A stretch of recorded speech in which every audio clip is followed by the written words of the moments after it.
Hi, Taurus. Thank you so much for joining me today. I hope that you are doing really, really well. This reading is for any sun, moon, or rising Taurus. We will look at the cards. We'll get a sense of the awareness for the week, guidance and possible outcomes. I will also choose a couple of oracle cards for additional information. So let's just go ahead and get started. Okay, so we have the Queen of Wands, we have the Two of Wands, and we have the Two of Pentacles. So the Queen of Wands sits here in her red robe, holding on to the wand, and she's holding, looks like a little sunflower, and she's got her black cat.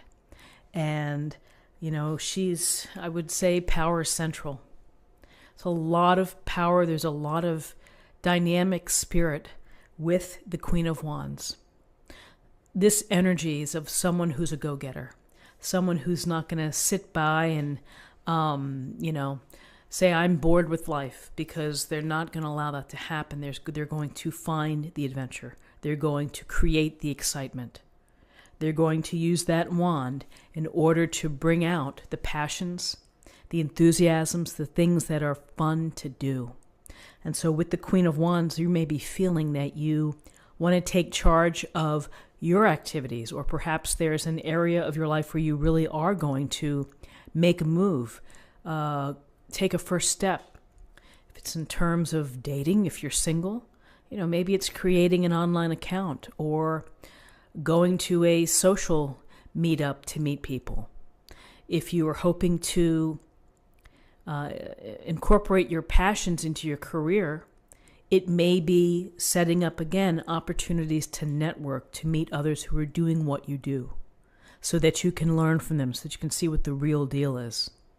That if you're thinking of becoming, a licensed social worker, but you're really not familiar with it, it might be helpful to meet some people where they do that for a living, just to get a sense. Is it something that, that would be good for you, or that you feel better about? The Queen of Wands is about the action and accessing your own power, in creating your own growth, spiritual growth, creative growth, whatever it may be, professional growth.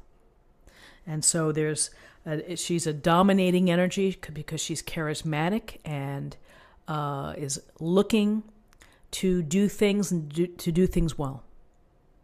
So there's also a sense here of multitasking. Not only are you trying maybe to set things up, but you have maybe a lot going on. And you're doing it well. Just be mindful of the things that you're taking care of. This Queen of Wands can handle the family obligations, the work obligations, social, volunteer obligations. She is able to compartmentalize and able to prioritize, if I can say that correctly, in her life. So take charge of your life on Wednesday and think about how you can introduce or enhance the enthusiasms or the passions within your life. And again, it goes nicely, I think, with this Two of Wands. In the Two of Wands, we see the man in the nice robe holding the world and looking out over the land and the mountains, kind of envisioning what life could be like if I bring more of my passions in, if I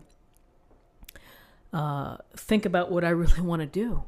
The door's open, the world is open to you.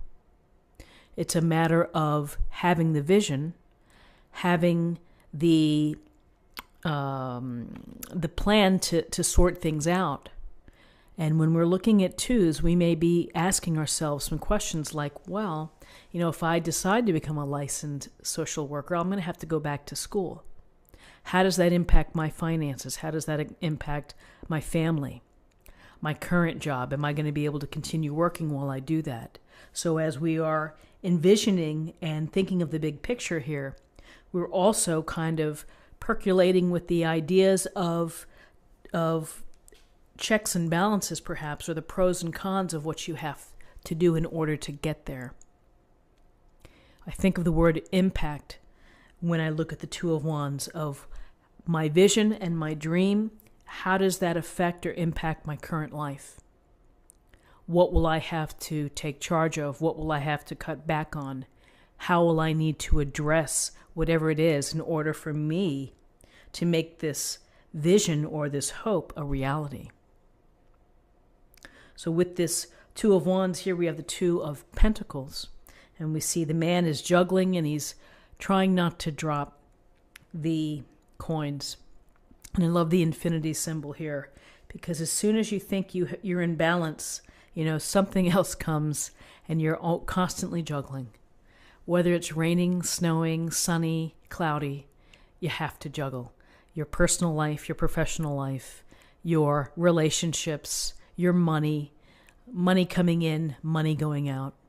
Life is one big juggling act. And so this is saying, what are you going to be able to do to stay in balance? How will you do that? Are you having financial things that you need to keep on top of? Is it professional? Is it romantic or relationship that you need to pay attention to the balance within your life? Are you getting enough rest? Are you taking care of yourself? So we have two twos, so the decisions to be made. And as we try to stay in balance, we have to make those decisions as well. Again, we're the captain of our own ship. And so we need to know how we're going to steer and how we're going to keep that boat from tipping or, the rocky ride. Is that you might have to make decisions this week that are very different from next week in order to stay in balance. So we have a lot of take charge energy, seeing the big picture, considering what the big picture may mean to you in real terms. And again, the daily dance of juggling your life, being mindful. Is there the right balance between work and play? Are you giving enough time to your relationships or to your children or to volunteer activities? There's always something on the plate for us to think about the balance. And so, it's balance, and particularly balance during the end of the year. I think it's something that we're going to see more of, because sometimes the holidays are stressful for people. There's so much to do, and you feel like you may never get it done. And end of the year reports may be due, so it can be a big force of energy that's required for you just to be able to stay in balance. So number-wise, we have 1 and 2 is 3, and 3 and 2 is 5, and 5 is a card of having to be flexible, having to be able to adapt. It's a card of sometimes of conflict or challenges, maybe a new cycle, but just to be mindful of that. When we see 5s, we may think of conflict, we may think of some challenges. And finally, let's choose a card for an affirmation for the day.